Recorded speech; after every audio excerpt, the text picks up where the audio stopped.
Hi everyone, this is Jim. Welcome to this Blitz chess postmortem video. This is a postmortem of my Blitz chess game number 122, where I was white, kicked off with e4, and my opponent chose the Caro-Kann defense. So we played the main line up to this point. These are all just the normal moves in the Caro-Kann, and then here there's a number of different choices. I usually play e5, the advanced variation.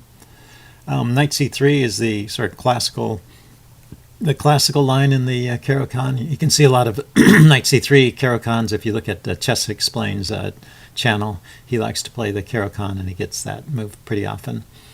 And e takes d5, the third most popular choice here, is the Panov-Botvinnik attack. So you take the pawn, and he takes back. And then you play c4, and that's the idea, is go for this quick opening of the center, often getting into an isolated queen's pawn line, but yeah, good lines, good open lines for your pieces, easy development. And now the most popular move here. Oh yeah, my opponent played knight f6. Here the most popular move is knight c3. So I played knight f3 instead, the second choice, and probably not as good, although the engine rates them about the same. Anyway, so just to explore the main line a bit, knight c3. And e6, looks like knight c6 is also an idea, and g6. But e6, let's just take a look at a few moves of the main line. Knight f3 and bishop to b4. So you can get into a situation like this and then play either bishop d3 or exchange. I would probably go with bishop d3 myself, although the evaluation shows it not leading to a whole lot. That's interesting. Yeah, I guess because you lose a tempo in a similar kind of way, and then castles, and you get to this kind of position. Not too different from what we got in the game. So let's go back and take a look at the game. I played knight f3 instead. Played knight f3. The wrong knight. Okay. And he played a6. And then we're out of the opening book. Looks like c takes d5 is a preferred engine move. But basically things go along okay for a while. You'll see these values fluctuate, but it still retains some advantage for white in most of these lines. I thought bishop f5 was an interesting move. In the other lines, the e6 was played, so it was difficult to develop the bishop, whereas here he gets to develop it quickly, so maybe that's why it's more of an equalizing line than the other way of playing. So now he plays e6, and I get my knight to c3, and this is a similar kind of position to what we saw before, except his bishop is outside the pawn chain. Which is probably an advantage for black, so not the most precise way for white to play here. Okay, he goes bishop e7. Now I went bishop f4, so kind of normal developing moves. Then knight c6, attacking the pawn. And now this is kind of an instructive moment. Yeah, it took the engine a little bit of time to figure it out, but the good move here is d5. And this is kind of a rule in isolated queen's pawn positions. If you can get away with playing d5, you probably should play it. Basically, you want to dissolve this weakness because the isolated queen's pawn is a long-term liability. It'll be a liability in the endgame. But it's a short-term advantage in that it helped you get your pieces out and active. But if you see a chance to give that pawn away or trade it off, and your pieces stay active, then that's a good thing to do. So I didn't do that. I played knight e2, just defending the pawn. And now the position has switched to being in black's favor, and it stays that way for most of the rest of the game. So he castles, rook c1. I didn't feel like my position was that bad. I thought I had good development, but turns out, yeah, this is a good post for his knight, and just didn't allow for, and it's also gained a tempo on the bishop. So I just didn't allow for all of the possibilities, I guess. And yeah, having recognized this as a good post for the knight, I decided to trade it off. The engine thinks I should just go back to d3 or play bishop takes d5, take it with the bishop. And this is a good bishop. I hate to give it up, but that's a good bishop too, so maybe bishop d3 makes sense to me. But anyway, yeah, I was more interested in trading off that knight, and but he gets this move bishop f6, which is pretty good. It makes this pawn awkward to defend. He's got 3 attackers. So I go ahead and push it now. And this loses a pawn, though. He can take there and then take here. And my plan was to skewer the bishop and win a pawn over here.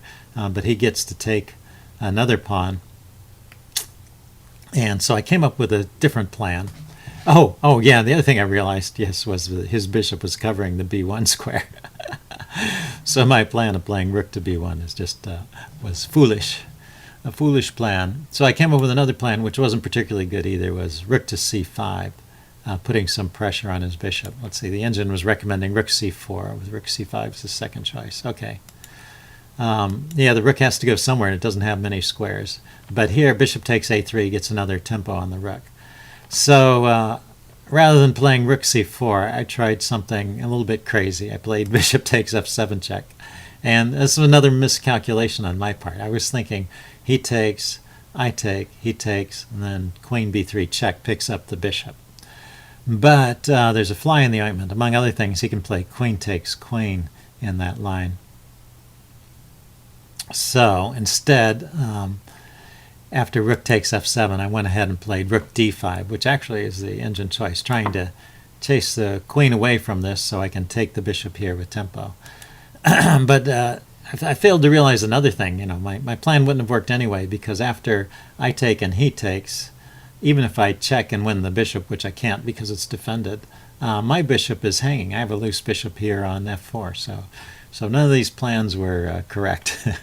But I went ahead with rook takes f5 here, not seeing anything better, and play the check. And now, of course, my bishop is hanging, his bishop is defended, and I'm just a rook down. So I need to protect my bishop, so I do.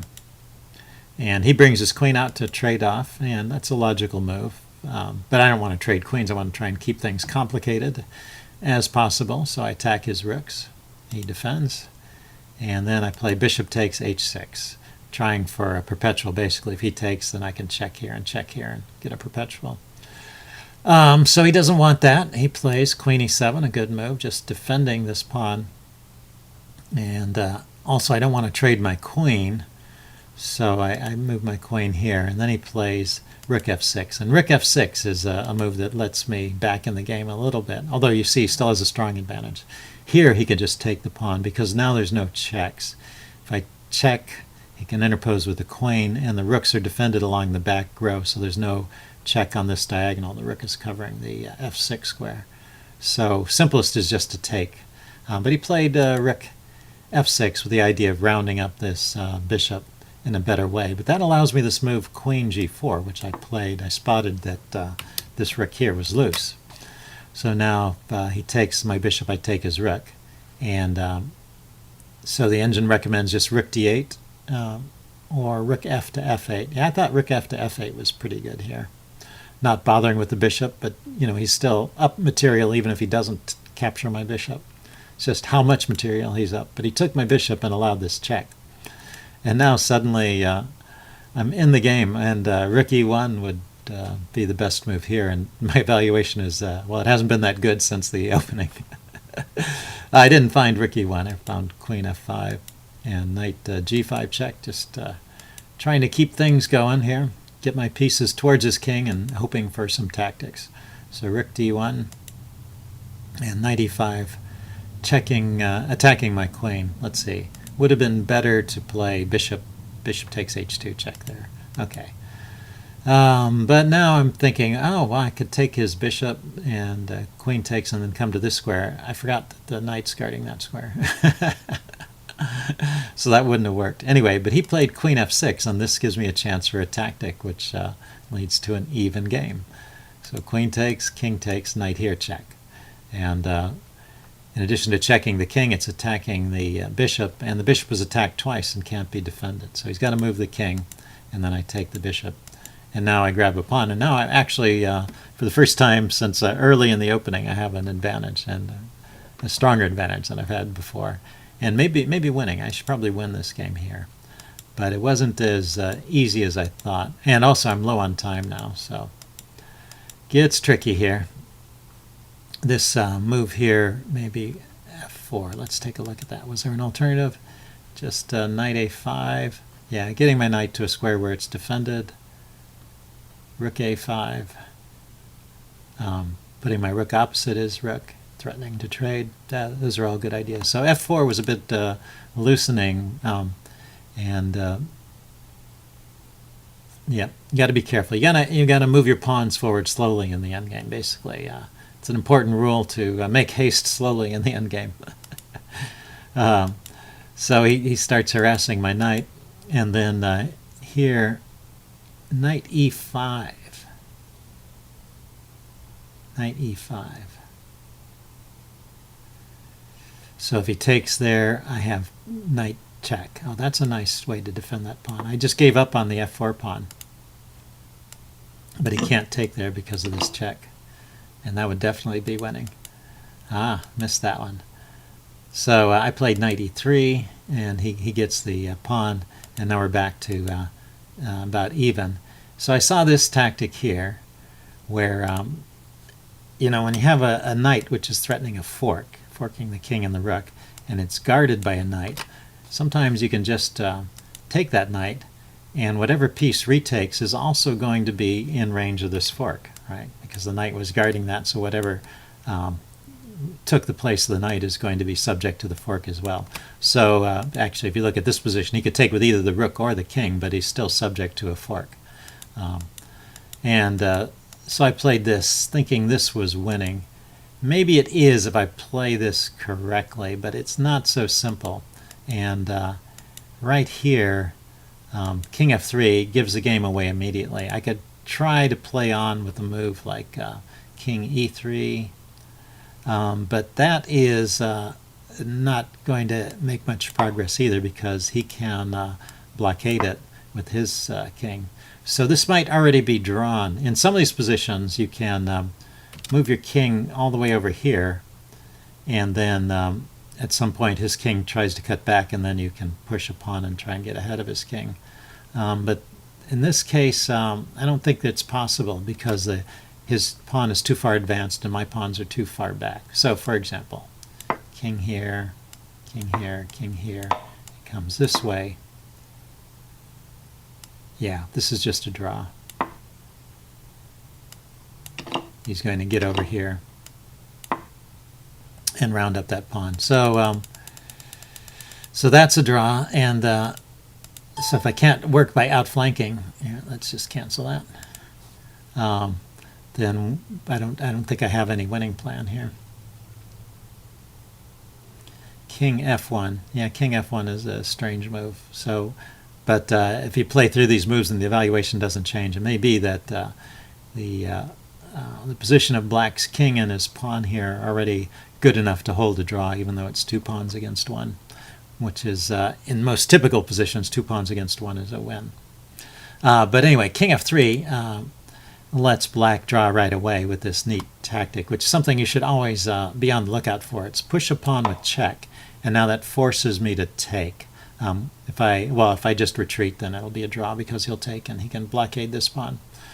And after I take, he can blockade with his king, and that's a drawn position. So we played on a few more moves, but I just let him scoop up the pawns and end in a draw. I didn't want to win on time after a game like that. So that was a draw, and it looks like that was the appropriate outcome for that game. Although, obviously, black should have won earlier. So I hope you guys enjoyed that, and leave any comments you have in the section below. See you again later. Bye.